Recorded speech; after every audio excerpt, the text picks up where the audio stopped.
Everyone, what's up. और आप सभी का एक बार फिर से स्वागत है मेरे YouTube channel the Eco Logics पे। तो दोस्तों, जैसा कि आपको याद होगा, लास्ट क्लास में हमने शुरू किया था अपना चैप्टर फॉरेन एक्सचेंज रेट और हमने डिस्कस की थी उसके बारे में बहुत सारी टर्मिनोलॉजीज।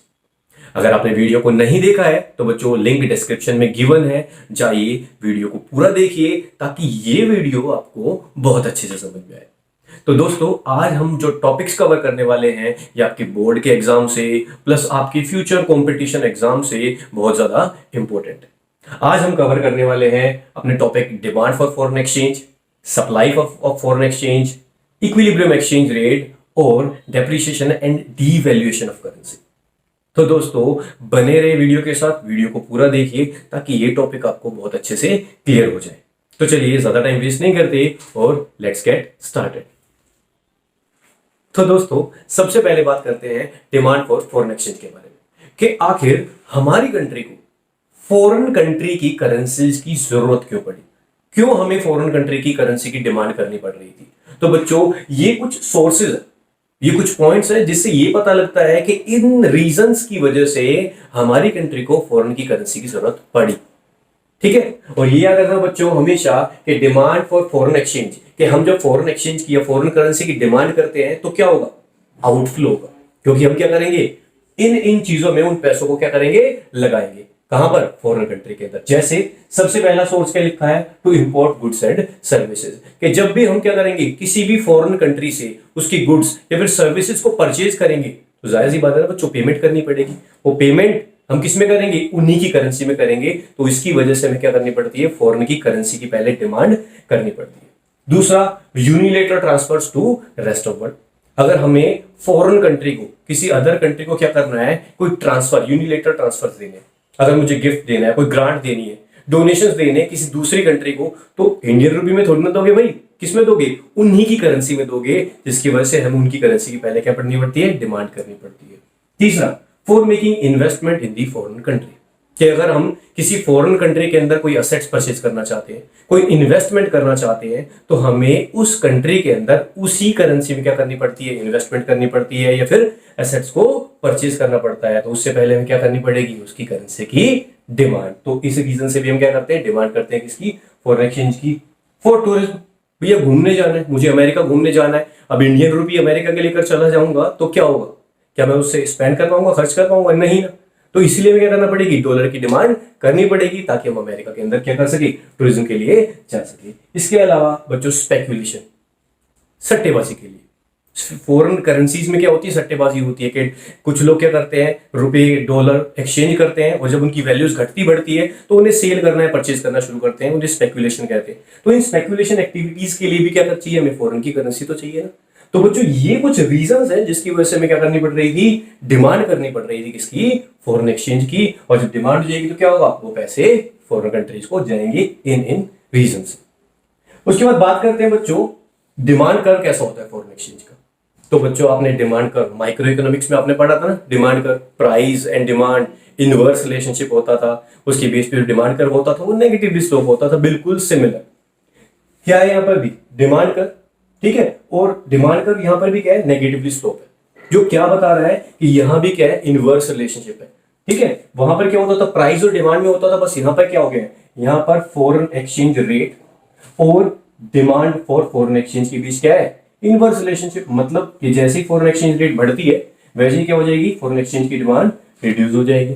कैसे, देखिए, अगर मैं मानता हूं एक्सचेंज रेट आर थी और क्वांटिटी कितनी थी फॉरेन एक्सचेंज की, क्यों थी, तो ये का मैंने कहा अगर एक्सचेंज रेट बढ़कर क्या हो गई, R1 हो गई। एक्सचेंज रेट जैसे ही बढ़ी, जैसे ही एक्सचेंज रेट बढ़ी तो देखो एक्सचेंज रेट बढ़ते ही क्वांटिटी क्या हो गई, क्वांटिटी क्या हो गई भैया, वो Q0 हो गई, वो घट गई, रिड्यूस हो गई, है ना। तो ये क्या बता रहा है कि जैसे ही फॉरेन एक्सचेंज रेट बढ़ती है वैसे ही फॉरेन एक्सचेंज की क्वांटिटी क्या हो जाएगी, रिड्यूस हो जाएगी, मतलब डिमांड क्या हो जाएगी, उसकी कम हो जाएगी। और जैसे ही फॉरेन एक्सचेंज रेट क्या हो जाएगी, घट जाएगी, R0 हो जाएगी, वैसे क्या हो जाएगी, उसकी डिमांड इंक्रीज हो जाएगी, क्या हो जाएगी, ठीक है। तो ये क्या शो करता है बच्चों, इनवर्स रिलेशनशिप शो करता है किसके बीच में, फॉरेन एक्सचेंज रेट और डिमांड ऑफ फॉरेन एक्सचेंज में।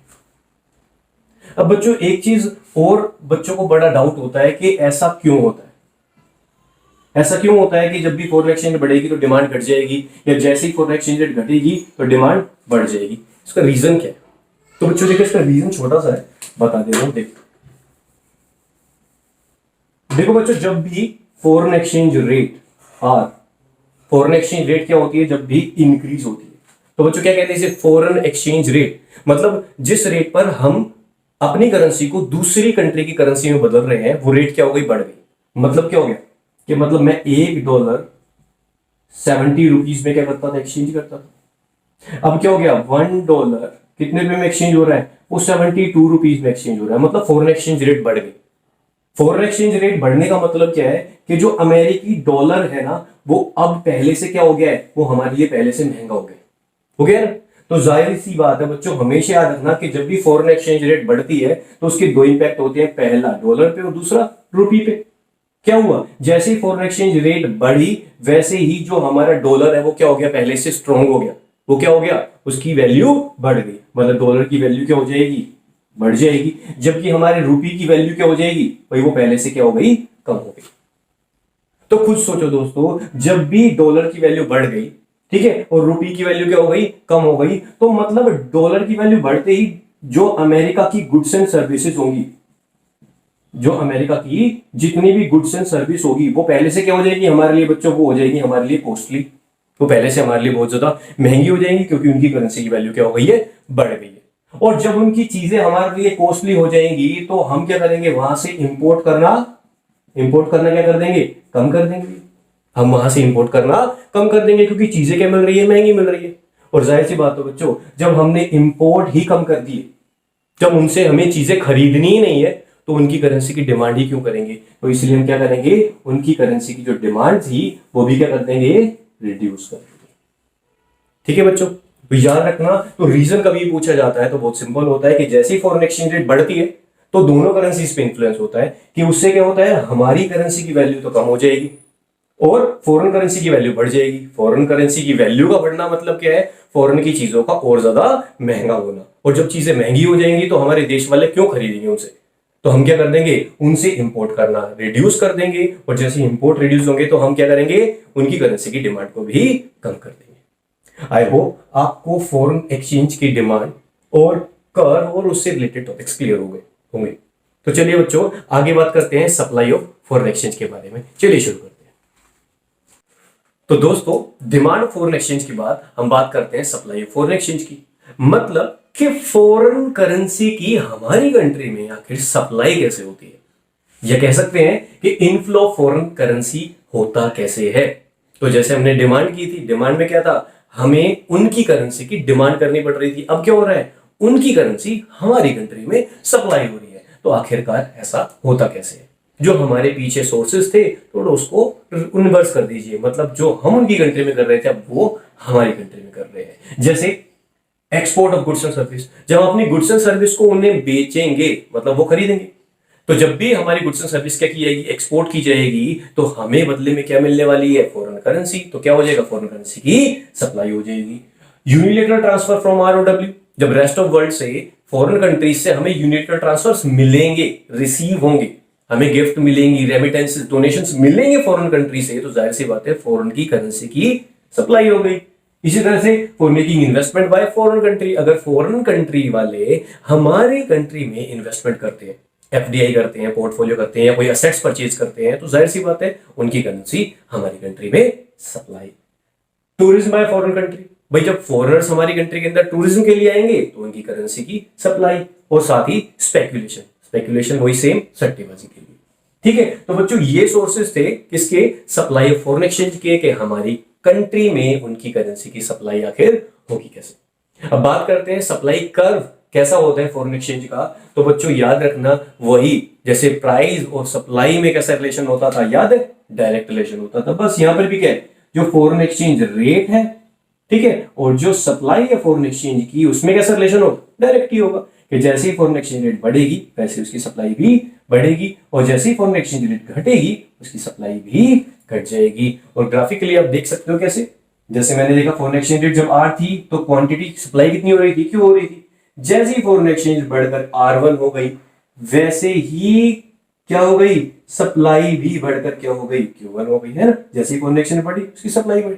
जैसे ही फॉरेन एक्सचेंज रेट घटकर मान लो R0 हो जाती, वैसे उसकी सप्लाई भी क्या हो जाती, घटकर Q0।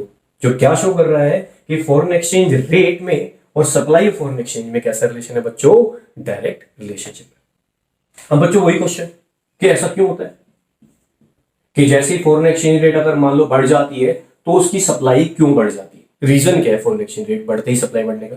तो दोस्तों मैंने अभी बताया था कि जैसे ही फॉरेन एक्सचेंज रेट बढ़ती है तो क्या होता था, याद है, दो चीजें, दोनों करेंसीज पे इंफ्लुएंस आता है। क्या कि जो फॉरेन की करेंसी थी, जो फॉरेन की जो करेंसी थी, है ना, फॉरेन की करेंसी की वैल्यू क्या हो गई थी, फॉरेन की करेंसी की वैल्यू तो हो जाती है, बढ़ जाती है, क्योंकि एक्सचेंज रेट क्या हो गई है, बढ़ गई है, तो फॉरेन करेंसी की वैल्यू बढ़ जाएगी। जबकि डोमेस्टिक करेंसी जो है हमारी, है ना, हमारी इंडियन रुपी की वैल्यू क्या हो गई थी, वो क्या हो जाएगी, कम हो जाएगी। खुद सोचो, हमारी करेंसी की वैल्यू कम हो गई, उनकी करेंसी की वैल्यू बढ़ गई। अब बात आ रही सप्लाई की कि उनकी करेंसी हमारी कंट्री में सप्लाई कैसे होती है, तो जाहिर सी बात है जब डोमेस्टिक वैल्यू की करेंसी कम हो गई तो हमारी गुड्स एंड सर्विसेज, जो हमारी गुड्स एंड सर्विसेज है वो पहले से क्या हो जाएंगी, सस्ती, क्योंकि हमारी करेंसी की वैल्यू कम होगी ना, तो हमारी चीजें इस बार क्या हो जाएंगी, सस्ती। जब हमारी चीजें सस्ती हो जाएंगी ना तो ये फॉरेनर क्या करेंगे, ये फॉरेन वाले हमारी कंट्री की गुड्स एंड सर्विस का क्या कर लेंगे, एक्सपोर्ट, हमारी जो एक्सपोर्ट है ना वो क्या हो जाएंगे, बढ़ जाएंगे। मतलब हम क्या करेंगे, हम फॉरेन कंट्रीज को एक्सपोर्ट क्या करेंगे ज्यादा, क्योंकि वो ज्यादा परचेज करना शुरू कर देंगे। क्यों, क्योंकि हमारे कंट्री से उन्हें सस्ता मिल रहा है। तो जाहिर सी बात है जैसे ही एक्सपोर्ट बढ़ेंगे तो उनकी कंट्री से जो फॉरेन एक्सचेंज की सप्लाई हो रही होगी हमें, वो क्या हो जाएगी, पहले से बढ़ जाएगी। तो इसीलिए क्या है बच्चों, डायरेक्ट रिलेशनशिप। एग्जाम में कई बार ये क्वेश्चन पूछा गया है, तो बच्चों ध्यान से देखो। तो आई होप आपको ये टॉपिक्स क्लियर हो गए होंगे। अब बात करते हैं अपने अगले टॉपिक के बारे में, चलिए शुरू करते हैं। तो दोस्तों अगला जो हमारा कंसेप्ट है वो है इक्विलिब्रियम एक्सचेंज रेट। आखिर ये इक्विलिब्रियम एक्सचेंज रेट होती क्या है, तो बच्चों उसे समझने के लिए आपको पता होना चाहिए कि डिमांड ऑफ फॉरेन एक्सचेंज का मतलब क्या होता था, उसका कर्व कैसा होता था। बच्चों ये नेगेटिव स्लोप होता था, है ना। उसके बाद सप्लाई ऑफ फॉरेन एक्सचेंज का कर्व कैसे होता था, ये रहा बच्चों, पॉजिटिव स्लोप होता था, है ना। तो बच्चों इक्विलिब्रियम कहां होता है, ये तो अपने माइक्रो इकोनॉमिक्स में पढ़ा था कि इक्विलिब्रियम कहां होता है, जहां पर डिमांड कर्व और सप्लाई कर्व आपस में क्या करते हैं, इंटरसेक्ट करते हैं। तो मतलब यहां पर क्या है कि जहां पर डिमांड ऑफ फॉरेन एक्सचेंज और supply of foreign exchange curve क्या कर रहे हैं, इंटरसेक्ट कर रहे हैं इस ई पॉइंट पर। तो जो ये आर आई है, ये क्या है, तुम्हारी इक्विलिब्रियम फॉरेन एक्सचेंज रेट, ये है इक्विलिब्रियम पॉइंट, और ये है इक्विलिब्रियम क्वांटिटी। किया था ना, माइक्रो इकोनॉमिक्स याद आई होगी। हाँ बच्चों, इसके बाद अगर इक्विलिब्रियम एक्सचेंज रेट क्या होती है, बढ़कर R1 हो जाती है, तो उस कंडीशन में क्या होता है वो भी पता है कि जैसे एक्सचेंज रेट बढ़कर R1 होती है तो उस कंडीशन में क्या होता है बच्चों, उस कंडीशन में क्या होता है, डिमांड क्या रह गई, कम, और सप्लाई क्या हो गई, ज्यादा। तो मतलब क्या हो गई, डिमांड हो रही थी इतनी, डिमांड हो रही थी इतनी और सप्लाई हो रही थी इतनी। तो इसका मतलब यहां पर क्या क्रिएट हो गया बच्चों, एक्सेस सप्लाई क्रिएट हो जाती है फॉरेन एक्सचेंज की।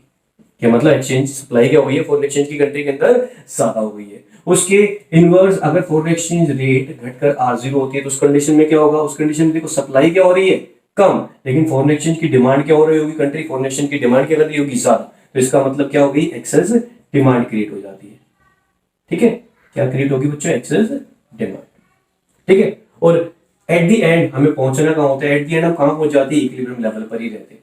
ठीक है, फोर्सेस, मार्केट फोर्सेस इस तरह से काम करती है कि वो कहां पर वापस कहां ले आती है, इक्विलिब्रियम लेवल पर ही ले आती है। तो याद रखना, फॉरेन एक्सचेंज रेट के अंदर इक्विलिब्रियम कहां होता है, जहां पर हमारा फॉरेन एक्सचेंज का डिमांड कर्व और सप्लाई कर्व क्या करते हैं, एक दूसरे को इंटरसेक्ट करते हैं। और बच्चों last topic, devaluation and depreciation of currency. वही बहुत ज्यादा है ना, वो बच्चों को है ना बहुत ज्यादा प्रॉब्लम होती है, इसके अंदर कंफ्यूज हो जाते हैं। डेप्रिसिएशन और डिवैल्यूएशन सोचते हैं दोनों सेम है और लिख देते हैं बिल्कुल सेम।